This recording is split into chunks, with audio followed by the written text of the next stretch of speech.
And we're live. Coach Choi, how's it going, brother? Good. How are you? Good, man. Finally glad to get you on here, dude, Yeah, I'm excited.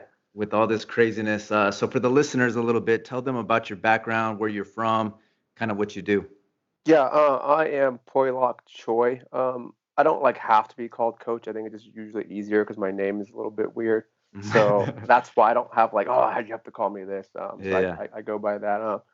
I am from Southern California, so inland, which is where I live. It's pretty much an hour away from everything: a mountain, the desert, the beach, LA. is So it, what city is that? it's like Riverside, the Riverside Riverside? area. Okay. Yeah, so that's kind of where I live. And then yeah, so I operate in a small private facility out of there. Prior to that, I worked in, maybe like a lot of you guys have done that, like the corporate setting. I've also interned in the Division One setting. I've coached high school football for the last 5 years, and I Nice. also teach part time at What a high school is that at? yeah, so I coached at last year high school in Riverside, and Okay. I worked with the DBs, receivers, running backs at one point, and I also ran our strength conditioning program. I will now be coaching at Beaumont High School, just the receivers, so that will be a little bit of a change. Nice. But I think it's just it might be a little bit better just to coach one position, and just to have one task. Right. Will you be doing strength conditioning there as well? No, I'll probably do some speed stuff, something just some Okay. basic stuff. Our head coach, he has a lot of stuff, and he runs the weight room in the morning. It's different than from traditional high schools. He runs his PE in the mornings, Okay. so like I think that's pretty unique. Where like for most of us who play football, it's like 6 or 7 periods, Sixth lift period. Yep. weight, right, and then go play football, and that's hard sometimes, because now you're there from 1:30 to like 6 or 7 versus they have weights in the morning, go to school, and then finish off with practice. So that might break up the day a little bit better. I've never been around anything like this in the high school setting, so I think it's pretty cool Is to that a see. district thing or was that just a school I think decision? it's a him thing. He did it before at his previous job, so I think I think it's a cool thing. It makes sense to me. But I For think sure. maybe for depending on your area, you may be worried about like hygiene, or like some just kids just don't, or you create a culture where like that doesn't matter too much. Awesome. So Awesome. And then from there, so you did an internship. Where did you do your internship at? yeah, so I did like a 2-year internship at my alma mater, University of Laverne, which is a Division III school. I pretty much kind of worked there right out of college, kind of learned the trade. I did not get a bachelor's in kinesiology, which is pretty unique, and I think that's Mhm. actually benefited me because I've always felt like I had to catch up. Someone will say something, I'm like, oh, I didn't know that. I got to go learn that. And I think that for me has been a blessing Same. because a lot of these guys think they're all they know it all. And I don't. I don't think I ever feel like I know it. And I think it's helped me more than it has hurt me for sure. Yeah, absolutely. So when I did my internship at Exos, I mean, I was the only physical education major. The rest of them were exercise science and kinesiology, and there I was the PE guy. So I Yeah. definitely can relate to that for sure. Well, you were in the Uh, field. I was a bachelor's of communication, so it's completely different. okay, Yeah, so but like what? still, it's still so Yeah, relevant. I'm sure you've learned so many skills, even from that, that yeah, definitely influence your coaching, you know? yeah. It's pretty cool. So with this whole pandemic, man, and I know you're an independent contractor, is that correct? At a facility, you just kind of you do your thing. Correct. How has this kind of affected, you financially, you as a coach, your family, all these types of things? Yeah, I think for in terms of affecting me, like people like to throw that word entrepreneur Mm, out or whatever, and I don't think that's always the case because right away once we saw this pandemic, you saw the coach, yeah, I'm training, training, like it's freaking out, like so like clearly right there you were not doing the things you were saying, as in like you're saving money, investing money, like so those things I saw like right off the bat, and for me, like, I had some money saved, and I also teach at a community college. So I have a job there, but that transition to online has been fully online has been pretty tough. It sounds easy, and it kind of is, but it actually isn't. It's logistically is tough. And then the students you deal with they chose in-person classes for a reason. So right. when they transition online, a lot of them were messed up, and it's my job to make sure they're kind of not as messed up. And I told them, like, I related to them, like, hey, it's a struggle for me too. Like, you guys aren't just the only ones struggling. I had to revamp everything that I did in person and to put it online, so it was hard. as well. So yeah, so I mean, I was kind of covered from that aspect, having that avenue for income in addition to training has always helped me. I think for me, it also breaks up the day. I think there's pros and cons to doing two different things. Like, like you're not long enough anywhere to to do too much, but then that's not long enough to create like an adaptation to that. But you also don't get bored either. So there's like pros and cons. It's just like training, right?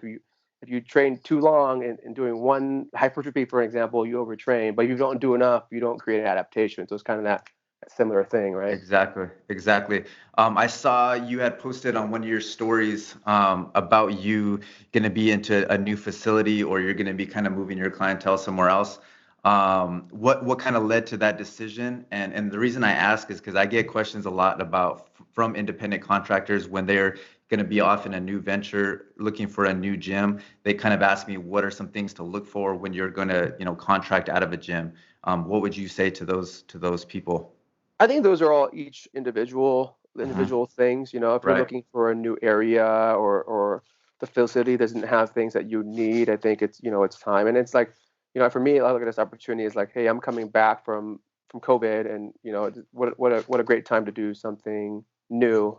So it's completely new. I think that's kind of why I'm deciding to make that call for myself. I think it's cool to just try to do something new. But I mean, I think it could be just little things like, don't we're independent for a reason. Don't be so tied in. I think you should always be exploring, and that's how you grow. I think just looking at things that are maybe newer or better, but don't just be so tied down to whatever facility or even whatever job you have. I'm Right, learning right. I'm learning more about millennials, and I think I think they were saying that the generation before us, they were so caught up. Hey, we got to marry this job and be this job for 30 years, and I'm a company man lifelong. Whereas, like, I guess our generation is not like that. I didn't really realize that, and I think that's okay too. Because I remember when we were learning how to write resumes or whatever. Hey, you need to be a job for a long time to make you look good. But nowadays, you're seeing people with different experiences. I think that's also a very good thing.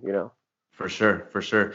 I noticed that you're big into, mobility training, FRC, that type of stuff. When did you get your first kind of taste with that experience, and how do you like implement it into your own training? I love watching your videos. I'm sure everybody else does as well. What kind of got you into being super curious about that area of training?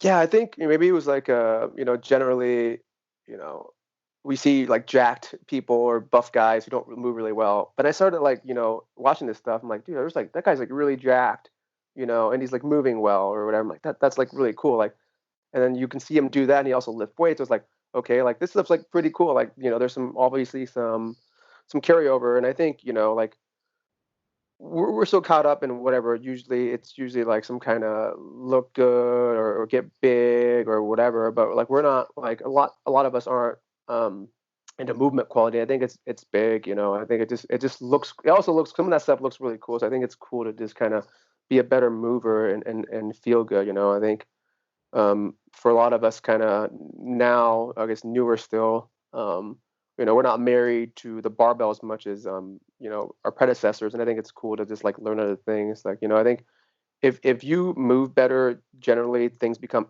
easier anyway. So like if we're not working on movement quality, what does it matter how much you front squat or or whatever barbell lift. Right. So when you work with your MMA fighters, I noticed that you train quite a few. Yeah. How do you assess their movement? I mean, do you go watch them in person and train, and then you kind of see the limitations of their movement, or is it mostly just kind of in the weight room stuff, what they're doing kind of there? How do you like base your Yeah, assessment on that? I think it's really weird because I don't know. It's like most athletes. You see them and you're like doing some mobility stuff. Like, dude, they can't move. What the hell? Or like very weak. And then all of a sudden you see them do their sport. Like, okay, they obviously don't need what I need them to do because they're plenty strong and they move well enough. So, I don't know. I think sometimes one thing I learned recently was like exercise is the test. We always Hmm. like were you, but then like you wouldn't test in school every day, but we're always doing these things to test people. So I've been just finding ways to just move differently. Because at the end of the day, like the gym is just like this man-made thing because we don't move like we were supposed to move. So I mean, just finding different ways to move. I think instead of worrying about what this target is this a push, is this a pull, is this a hinge? I don't know, just move, finding ways for everyone to move. Some people like to do mobility stuff, and people like to do more strength stuff, and that's okay. I'm not like married to one school of thought. I'm not married to. I'm a push pull guy. I'm a conjugate guy. I think people get caught up in that. I even do body part splits. I know like the strength and conditioning profession kind of makes fun of that. Like some people like to do that, and that's okay too. Like if that makes them buy in to create results, I think that's a good way for some people to acquire fitness. But again, I don't think there's that one way to train people. Whereas like I see that a lot, and I think that's a downfall. I think most general fitness is like, oh, it's leg day, chest day, arm day. I don't think that's like the ideal Hmm. way for everyone to train, but I see that a lot, and I think that's like I know that's old school, and I think that's how a lot of us have started training, even though our coaches made us do upper lower probably in high school. But they're like, we didn't want to do that because, well, that's not how you get big, because Arnold does arm day or back day. And I think we all started training like that in some capacity. So, but I think with personal training, they don't get other exposure. They didn't have an internship like Exos. I actually did some work for Exos a couple of years ago. I worked in the corporate setting for them, which was a Okay. unique experience. I worked in Santa Clara at Intel, and it was cool. But I learned a lot of So methodology. in those things there, do they allow you the creativity to program and kind of do your thing as long as it's kind of under their methodology, or are you implementing like their stuff Yeah, essentially? it was pretty much written like we had classes, and it was like upper pull, lower push, or whatever. Once they kind of feel that you were competent, you did have some freedom, as long as you stayed within those movements. So if it was a push day, you can find different types of pushing patterns. So which was cool. I think having that type of like a template can give like coaches a guide to have some freedom, but that way you're not just doing push day and then the next guy does another push or whatever. So it gives you some freedom. Um, for exercises within those movement patterns. Awesome, awesome. And so even with this experience and what you've learned, I find it is super interesting and cool that you did start that strength conditioning program, where you were at before. Was it difficult or kind of easy to get buy-in from the coaches that were there? Since I'm sure you had to start new at some point, and you Yeah, coming in and taking over the strength conditioning portion of it. I know it's really hard for a lot of coaches with that ego that to give someone the free reign to do that. How were you able to build that buy-in with them for them to allow you to do that? Because that's I pretty think cool. I think it's generally just like anything else. You like give them what they want first. That creates that buy-in. Like just like I'm sure for us, like working with athletes, some people just like still believe in the speed ladder or whatever. Okay, like give them some of that. There's nothing wrong with it inherently. It's good for your feet. There's coordination stuff. I think there's still some good benefits to that. Once you create, hey, that they think that makes them faster, you do some of that stuff, and then you start doing like quote unquote your stuff to because you know what may work better for that athlete. So I think doing like find out what people think works and find out what people think it doesn't. If I heard a strength coach talk about like they didn't want their in season to do any legs, and then they did like a push jerk. Yeah, it's not necessarily legs, but the sport coach was okay with the strength coach doing that, so he found a way to like incorporate some lower body into the training. So like finding things that the client or the coach may or may not like first, maybe, and then from there just doing that stuff, and then slowly finding ways to get away with stuff that you can. Okay. Yeah. So what were some of I guess, the pushback initially with them? So if they're like, if they didn't want to do legs at all during the season, what was your response to that?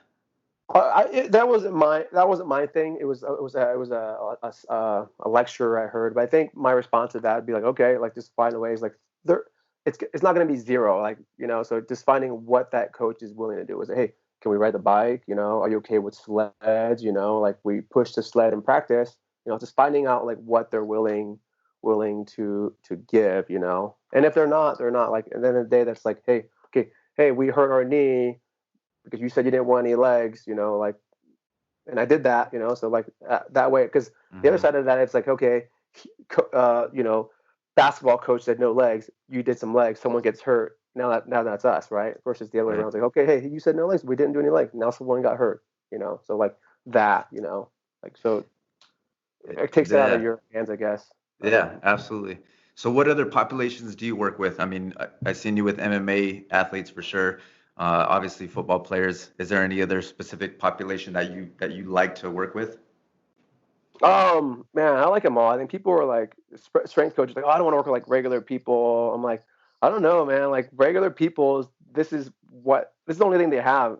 Sometimes like they really want to get in shape. This means a lot. Whereas like an athlete's like, well, I have to do this so I can go play basketball or soccer or football or whatever. It's a Hmm. means to an end. Whereas like regular people, they like love this. They really want to learn and take away things that they can use themselves. And I've had a lot of success with that. And it's been really fun. So like I love training anybody that's like willing to learn. I don't care what sport they are, That's or what awesome. type of person they are. Like, "Oh, I don't like old people." I'm like, okay, well, old people might want this because they know it's gonna like prolong their life. Whereas like No, an I think athlete or that's an athlete knows better than you. So I think that's a great response because I don't know if you have interns that work under you or whatnot, but that's one of the biggest things, someone who gets into our field. And right, that's why I asked you that for a reason, because that was just a great response. And it's always like, hey, I want to be training the pros. I want to be training the elite of the elite. And they don't realize the impact that I mean, they're really minimizing it. You know yeah. what I mean? And I don't know if you've had people the same who have come to you like, hey, I want to train athletes. Oh I want to yeah, train. right away. Yeah. What do you tell them? I mean, I just tell them like, okay, okay. One of the things I did was like, okay, like upon graduation, I'm like, did you look at your graduation? Look at how many freaking students that are graduating. How many people in the same thing you are? And that's only your school. Now think about all the other universities and colleges that have graduated the same people in your profession. How are you standing out? And they're like, and then you want to go work for the Lakers. Like how do you think that's gonna work? Right. I think I just tell them like you got to get experience, you gotta like quote unquote work for free.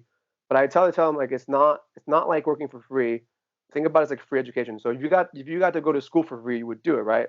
But some of these guys look at, well, I'm not gonna go work for free. I'm not gonna work at that physical therapy clinic for free. I'm like, no, it's like free education that I cannot give you. So I encourage you to get a free education in that atmosphere, right? That's a great way to put it. I never thought of it that way. Yeah, well, That's because I definitely. made that mistake, right? Because I think even which I guess worked out well because I was like in college, I was like, you're supposed to get an internship. I'm like, well, I don't want to freaking work for free. And instead of like finding an internship that I really wanted to learn from, I just did some crap just to get it done, get my hours and get done. And I think that's a mistake potentially a lot of students make. Whatever field you're in, like use that field, like try to find that internship. There's like you're never not never maybe, but you're not going to have a time like you do now in college to learn from these things and explore. Like I didn't do that. I made a mistake there where I didn't just learn. I just did the thing just to do it. I just got through it. Go through the motions. Yeah. Right. So Yeah, I mean, it's hard for me to listen to people who, again, younger coaches that say, yeah, I don't want to, do a free internship and work for free. And it's like, man, they're telling someone, myself, I interned for 3 years right. during my master's degree Yeah, and same. Yeah. post-master's. I had a master's degree and I was still interning at Exos. You know Wow. what I mean? I didn't feel like I was above anything. Like I wanted to learn as much as I possibly can. And I just see like kind of a shift between like our generation of coaches and then this next like kind of new wave. You know what Yeah. I mean? It's just a little bit different mentality. So when you talk about building value, I want to bring up something that you posted the other day, and I freaking this is gold, man. You wrote, building value is not selling crappy $5 dessert for $2. Making the dessert cheaper isn't going to make more people want to buy it. Building value is selling an $8 dessert that is worth every bite. Trainers, stop cutting the price of your training. Make your dessert better. Like that's gold. Yeah, there's like a lot of parallels to what we do in like cooking or Gold. food or whatever, right? People just think like, oh, you know what? If I just keep lowering the price of this, people are gonna buy it. Yeah, I guess some will, but they're gonna get it. And it's like, dude, this shit sucks. The same thing, like if you make like food, like you and I, we'll probably go eat something that's really expensive because it's worth that. Whereas like some people, but it's just like it would be, oh, I'm not gonna pay for that pizza. That's expensive. I'm like, well, that pizza's like way better. And then for me, like a haircut. Yeah, I can get a haircut for $5, but it's that experience that I get with my barber that I have not cut my hair because of it, right? So it's like those things. Like that's what value is. I don't think people understand that. And then along the lines of like cooking and what we do, it's like we have trainers now that are worried about what type of silverware, how their plate looks, and all that stuff, and they can't even cook yet. So the same thing. You're worried about your marketing, all this stuff. I see a lot of people. Oh, we got to do my marketing, my social media marketing. I'm like, Yeah, that's cool, but like your shit sucks. Like, I mean, it is what it is. I'm not trying to hurt your feelings, but you're worried about the wrong things. If you just make your shit taste good, people are gonna want to eat it. They'll find it. There's hole in the walls anywhere in the country that they look like crap, but people will go there and eat it because you made your food taste really good, and people will go. They don't care what your place looks like. It's the same thing. Like, you know, we have these trainers making videos, coming out of fancy cars. I'm like, what out of that? Like, what? How does that make you look like a good trainer? You have a nice car, that's cool. Like, people are like, I don't get it. Yeah, I mean, I'm sure that person like, oh yeah, I have a cool video. Okay, but how does that cool video translate to you being a cool trainer? I think marketing is important. Don't get me wrong, but I Mhm. think I think that's after the fact.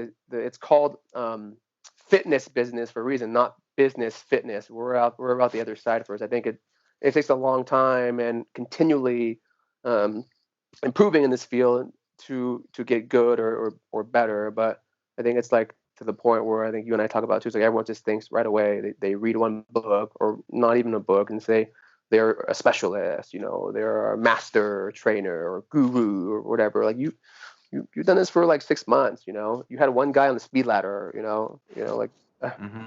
so Right, right. yeah.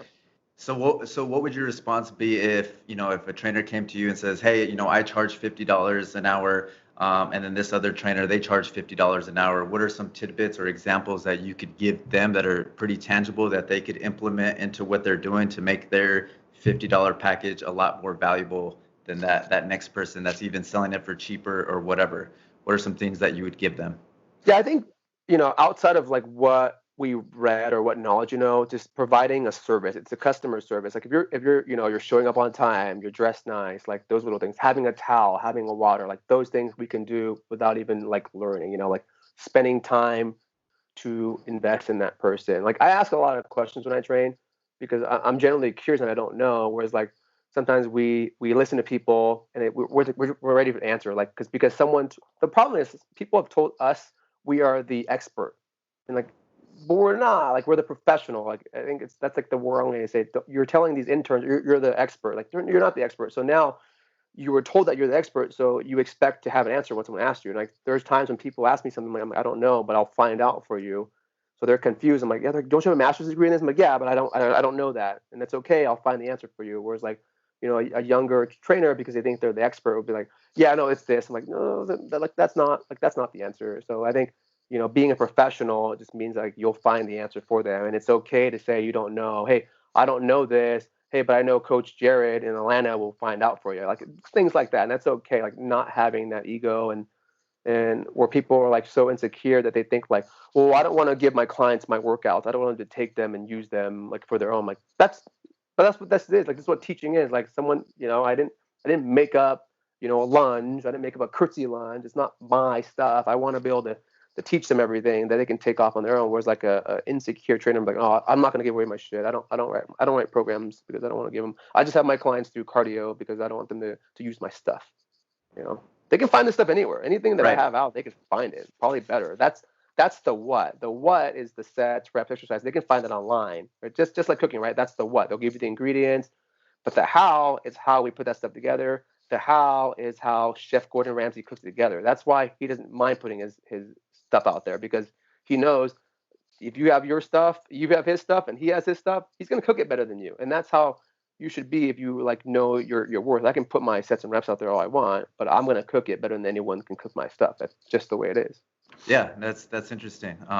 And I used to be like that. I used to be where when I Right. first kind of started, like, I didn't want to share all of my stuff because it's like, one, I put a lot of money, time, and effort into learning all the stuff. So I mean, at that point in my career, it's like, yeah, like, man, I earned a lot of this knowledge and whatnot. But like as I just kind of mature, and I feel like you probably feel the same way. Sure. Is as much as you mature into the industry, it's like, man, like you said, no one else can kind of replicate you and your own special sauce.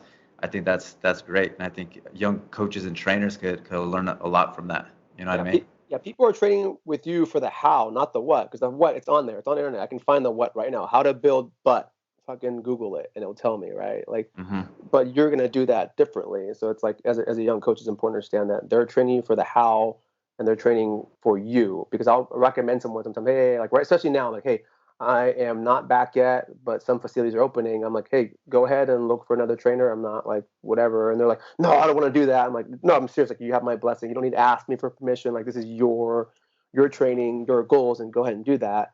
And some people aren't willing, which is like a bad thing too, because I'm like, you know what? Like, there's other ways to explore, not just me. Yeah, no matter how different I try to be or you try to be, like, we're always going to have some kind of similarities in the way you train and program. So I always tell like clients, just look for other avenues of movement. Not there's different things, like there's yoga, there's FRC, there's other mobility training, Pilates, there's different things, right? There's like your bodybuilders, like find ways to train, but some people get so caught up in you, which is good and bad, because they just want to train with you. So I think there are some good things and bad things to that, because they don't want to explore because they're so tied into your how, because it's been so good. Right. No, that's super valuable.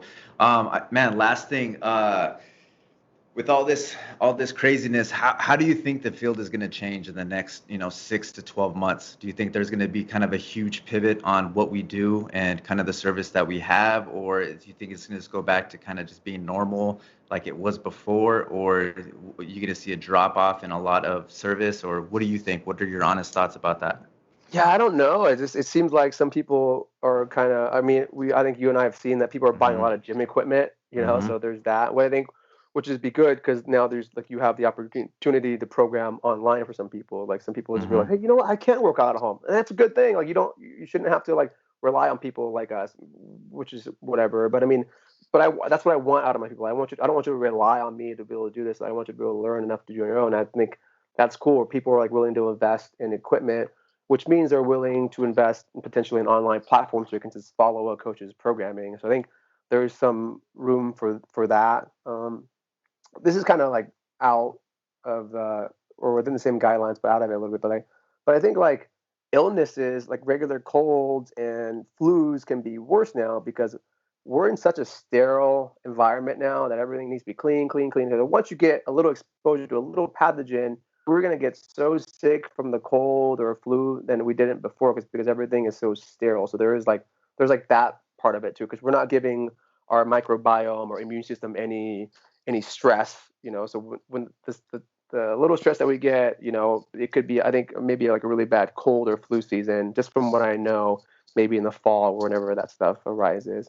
Yeah, but I do see like the need for online programming now, so I think Hmm. that's going to be cool for some people who do that. Hmm. I don't know. I mean, it could be very different. There may be less small groups. Some people are like really like taking this thing pretty seriously. Some people don't care or don't know. I think I'm kind of in the middle. I don't want to say like, oh yeah, this thing's Yeah. really bad. This thing is fake. I think it's somewhere in the middle, and I think you have to take everything with a grain of salt. But I think I just see a lot of polar opposites, which is what I think, which is bad.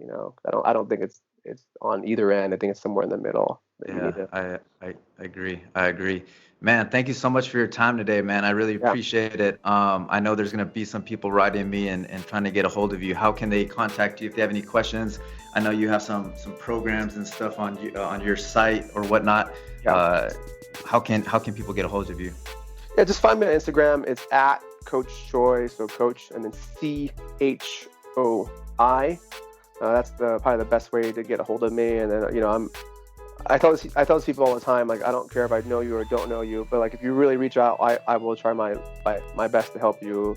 And the more specific the question, the better I can help. If you ask like a general question, you're probably gonna get a general answer. So if you need some kind of guidance or whatever it is, I'm willing to help. I know like helping people is how we make money, but I mean, I'll figure it out. If you need Hmm. something. But yeah, Coach Choi is probably the best way to get hold of me. I think within that, my bio's in there. There's like my emails in there, so if you need to get a hold of me there, I think it all works. Email, Instagram, it's all the same for me. Awesome. Cool, man. Appreciate your time. Tons of value in that for sure. Yeah, We'll get on another call for sure. I yeah. Thanks. appreciate you, dude. Yeah, All thanks, right, Coach. man. We'll Have a talk good soon. one. Take All care. right.